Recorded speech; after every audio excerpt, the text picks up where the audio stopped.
Hello friends, this is Astrologer Mohnish once again, and thank you for watching my videos on Vedic Astrology. In this video, I'll show you the professional techniques of matchmaking, how you can see the match, the compatibility between the two individuals who want to get married or want to live together in their life. So I'm going to share my screen with you instantly and show you the professional techniques without any analysis paralysis and how easily you can see whether the two people have a compatibility or not. Now, this is a chart of two individuals. If you can see in my screen here, the upper chart is the boy's chart and this is the girl's chart. Now, 99% of the Vedic astrology softwares, if you happen to use one, will show you the compatibility match based on the gunas. The gunas, there are total 8 gunas which are coming from the classic Vedic astrology, and these software show you instantly a match. Like in this scenario, the total points of these gunas are 36, and this couple whose match compatibility analysis I'm doing, they attain 31.5. Now, classic Vedic astrology says that anything less than 18 points is a bad match. Okay, that match is not a good match. And anything above 18 is good, above 25 is very good, and above 32 is excellent match. This is coming from these guna match compatibility analysis. Now, I have seen many marriages where people have matched the gunas and they still ended up having divorce, problems, pain, issues, challenges, abuses in their marital life. So what does it mean? Does it mean that the guna science is wrong? Or does it mean that it is not a way to see the compatibility between two individuals? Well, I'll tell you the difference. The difference is this: when you go to a hobbyist astrologer or an astrologer who is just relying on the computer techniques, just relying on what computer says, using online websites or softwares. I know majority of people, especially I've seen many people who know how to run softwares, they think they have become astrologers, but they literally have no knowledge about how astrology works. So if those person are making your match and they are just relying on these factors and saying yes, get married or not get married, they are just doing an entertainment astrology for you, and you're the victim of that entertainment astrology. So the guna match is the baseline. It is a start, but not the end. I'm not saying that guna match does not work. It does work, but it's just a baseline, just a base to know where to start from. So in this scenario, this couple is getting 31.5 out of 36. So above 30 is very good or excellent match. So the guna is saying excellent here, for instance, but the girl is Manglik. Manglik is where the Mars dosha, the Mars in the girl's chart is sitting in 8th house, making her being dominating energy here. So the girl is Manglik. So this is a bad point here. So if you have to see the point wise, so there's a Mangalik dosha in the girl's chart. The points are 31.5. Now, what do you think? Is it a good match or a bad match? We are not done yet. We have to go many further layers to see whether this match is good, whether this boy and a girl will have a good, blissful, happy married life or not. And to do that, you have to go and start looking at their chart cross by cross. So you have to put both the charts together and start seeing everything together from the bigger perspective. So the charts are laid down here. Let's say this is the Lagna chart and the Navamsha chart. D9 chart is very important when it comes to the marriage. So D9 is the Navamsha chart to see the marital life, the qualities of spouse, and it gets activated after the marriage or the later part of your life. So we cannot ignore the D9 chart when it comes to marriage and compatibility match. So this is the boys Lagna chart and D9 chart. This is girls Lagna chart and the girls D9 chart. Now step number 1, take boy's ascendant lord. This is Jupiter. Where is Jupiter sitting in girls chart? Girls Lagna chart, Jupiter is sitting in 6th house. Step number 2, boy's 7th house lord. 7th house is house of relationship. intimacy, companionship. It's Mercury. Mercury is sitting in 5th house. So there is no connection with 8th and 12th, which is a positive point. So we give 2 positives here. Okay. Then men's chart is making a good compatibility with the girl's chart on the Lagna basis. Now take the girl's chart. Girl's chart is ascendant lord is Saturn, sitting in the 8th house of pain of this boy. So this is a negative point. 8th is house of negativity, pain, insults, problems, multiple diseases, obstacles, challenges. So any connection with the 8th house and 12th house, 12th is house of separation and losses and disappointments. You have to take it as a negative point. So girl's ascendant lord, her physical body, is sitting in boy's 8th house. Pain to the boy from this girl is going to happen. 7th house lord, which is moon in this girl's chart, 7th is house of companionship, love, intimacy, sitting in again 8th house of pain. So girl will definitely induce pain to this boy no matter what. So these are all negative points. Now we have seen it from the Lagna chart. We have to do the same thing on the D9 chart also. Cross-reference boy and girl chart. So step number 3, take boy's D9's ascendant lord. This is Jupiter. Where is Jupiter sitting in girl's D9 chart? Jupiter is sitting in 10th house, which is a positive sign. 10th is a house of career, karma, success. So boy is giving a lot to the girl. Again, the 7th house lord in D9 chart is Mercury in boy's chart. Mercury is also sitting in 10th house, which is showing again a good sign. So positive here also. But now take it from the girl's side. Girl's first house in D9 is ruled by Venus. Venus is sitting in 4th house. Homemaker, girl can be a person who can maintain the home and the dignity of the home in this scenario. But look at the 7th house. 7th is ruled by Mars in D9 chart of girl's chart.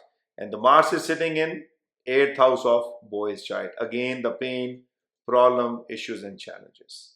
So the 7th house is the most important house. If its lord is sitting in 8th house or 12th house, separation, disappointments, pain will come no matter what.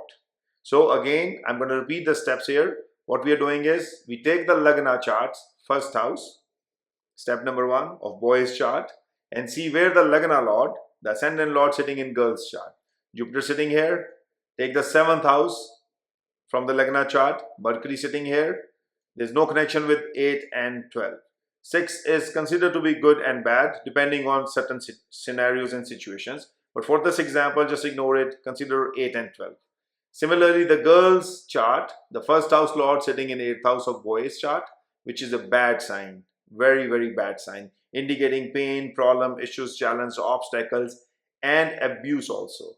And 4th house, 4th sign, 7th house lord, which is 7th is house of your marriage, your relationship. Lord is moon sitting in 8th house of boy's chart, again in pain and problem to boy. So this is not a good compatibility from the Lagna chart. Do the same thing from the D9 chart. Again, 7th lord is the most important in D9 chart, sitting in 8th house of pain for the boy. This girl will always inflict pain to the boy's life. This is given. Even though the score is very good, the girl is showing Manglik, which is again a minus point. So if you calculate all these points, you will see the whole chart, the compatibility is actually negative. If you start scoring 1 point to the positive and -1 to the negative, the overall score will come to the 0 or minus or -2 or -3. So if you do this mathematics, you will see that the compatibility is actually not there at all between these two couples. Now, there are many things more you can see. And for that, I'm going to move to a different screen here in my software. If you want to bring in the nakshatras also, as I always mention in my videos, it's not the planets which gives the results. It's the nakshatras which gives the results.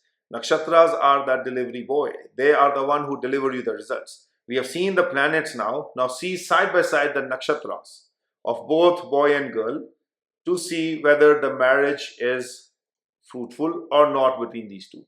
This is a Lagna chart of boy. This is the Lagna Kaspal chart of boy.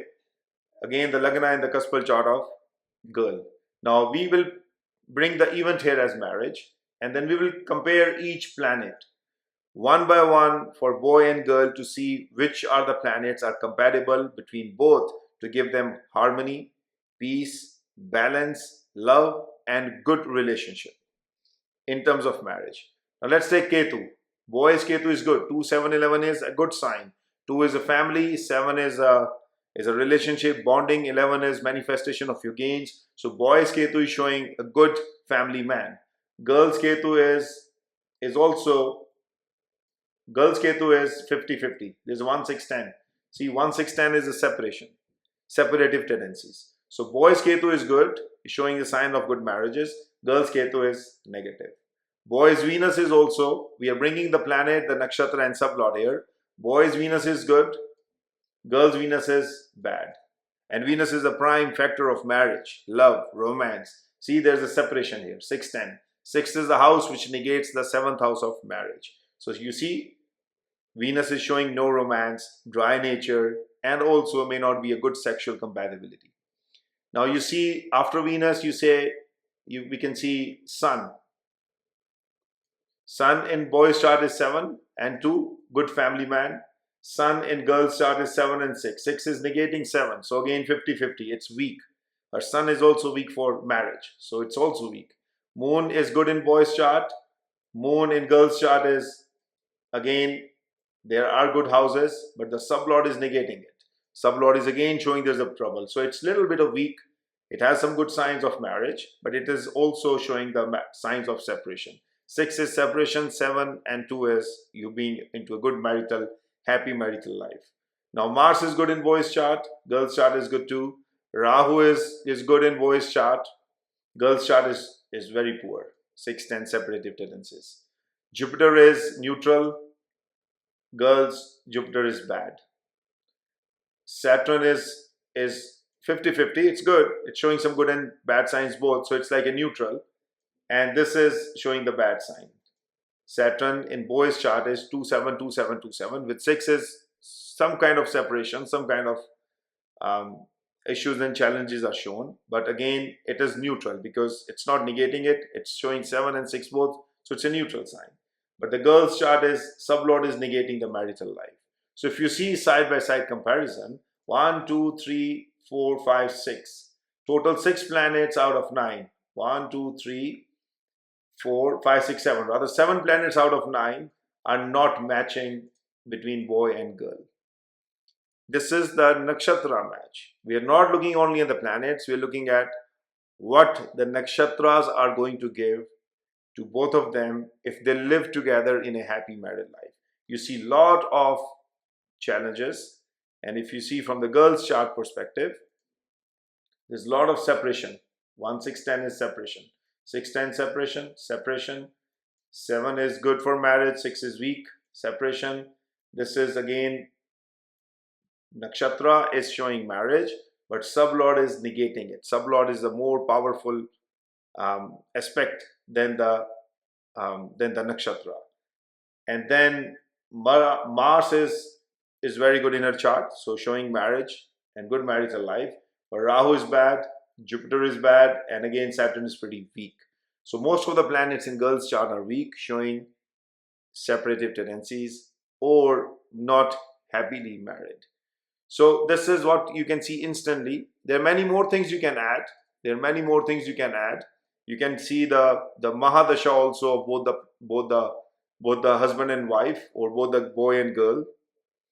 What Mahadasha they are going through. Never say compatibility is good if both boy and girl are in the same Mahadasha. They should never be in the same Mahadasha. Again, a thumb of rule. If both husband and wife and both companions, they are running the same Mahadasha of Jupiter, Saturn, Rahu, Ketu, or any other planet, it has been said that if one is going through the bad time, other one will also go through the bad time, because they both are controlled by the one planet who is ruling their Mahadashas. So always check that point also, that the Mahadasha of individuals should be different at the time of marriage or throughout their life. And then you can also see many other things. You can see the aggression. You can see the career of boy and girl. You can see the financial condition of boy and girl, longevity also, and also the sexual compatibility. Now in this video, I won't talk about the sexual compatibility, but that is also a very strong point when we do the professional horoscope or matchmaking between the couples. So aggression, then depressive attitude. If moon has been hemmed by 2 or 3 negative planets, or if there is a hemming of Venus by 2 or 3 negative planets, so that shows the problem with the sexual compatibility. Or if moon is in a bad shape, the depressive attitude of boy and girl. So depression, sexual compatibility, health, longevity, these are the 4 things you can always see using the nakshatras and the planets, whether somebody will live a happy life, healthy life or not, in the matchmaking compatibility. Or just start looking at what I have shown you. See where the first house lord sits in the girl's chart, see where the Navamsha chart 7th lord sits in boy's chart.